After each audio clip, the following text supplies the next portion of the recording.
హల్లెలూయా. మీ అందరికి good Friday శుభాకాంక్షలు. Good Friday అంటే మంచి శుక్రవారం, శుభ శుక్రవారం. గుడ్ ఫ్రైడే అంటే యేసు మరణించిన రోజు. యేసు మరణించిన రోజు ఎందుకు మరణించిన రోజు అంటుంది? ఎందుకంటే మన పాపాలకు బలిగా, మన శాపాలకు బలిగా ఆయన నరక నుంచి తప్పించి పర్లోక రాజ్యం చేర్చడానికి తనకు తానే పాప పరిహారార్థ బలిగా యేసయ్య శిలువ మీద మరణించాడు. యేసయ్య ఎందుకు మరణించాడు? చాలా మందికి తెలియదు. యేసయ్య నీ కోసం, నా కోసం, ఈ లోకంలో ఉన్న అందరి కోసం యేసయ్య మరణించాడు. మన ఆత్మకు మరణం లేకుండా యేసయ్య మరణం గెలిచి మనకు నిత్య జీవాన్ని ఇచ్చాడు. యేసయ్య మరణం గెలిచి మనకు నిత్య జీవాన్ని ఇచ్చాడు. యేసయ్య శిలువలో పలికిన 7 మాటలు. 1వ మాట, తండ్రి వీరేం చేస్తున్నారు వీరికి తెలియదు కనుక వీరిని క్షమించు. తిట్టినా, కొద్దలతో కొట్టినా, హింసించిన యేసయ్య మనల్ని క్షమించాడు. యేసయ్య శిలువలో పలికిన 2వ మాట, నేడు నీవు నాతో కూడా పరదేశంలో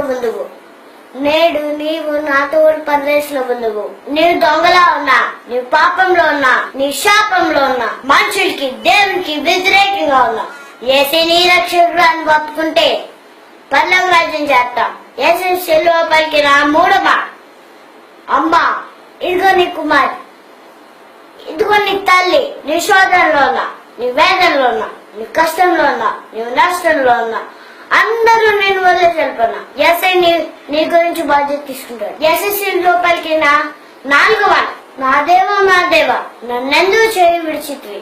భరించలేనంత మన పాప భారము శిలువ మీద మోస్తూ యేసయ్య పలికిన మాటలేవి. యేసయ్య శిలువలో పలికిన 5వ మాట, నేను దప్పికొంచున్నాను. యేసయ్య నశించిపోతున్న ఆత్మల కోసం దప్పికొంచున్నాడు. ఆయన దప్పికి తీర్చాలి. అనేక మందికి శిలువ సువార్త ప్రకటించాలి. యేసయ్య శిలువలో పలికిన 6వ మాట, సమాప్తమైనది. పాపులు పరలోకం చేర్చడానికి మార్గం స్వరాలు చేసి యేసయ్య ఈ లోకంకి వచ్చిన పనిని సమాప్తం చేశాడు. యేసయ్య శిలువలో పలికిన 7వ మాట, తండ్రి నీ చేతికి నా ఆత్మను అప్పగించుకొంచున్నాను.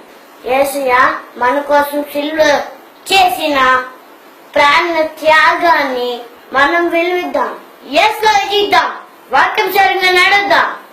సువార్తను చాటిద్దాం. ఆమేన్. హల్లెలూయా. Glory to God.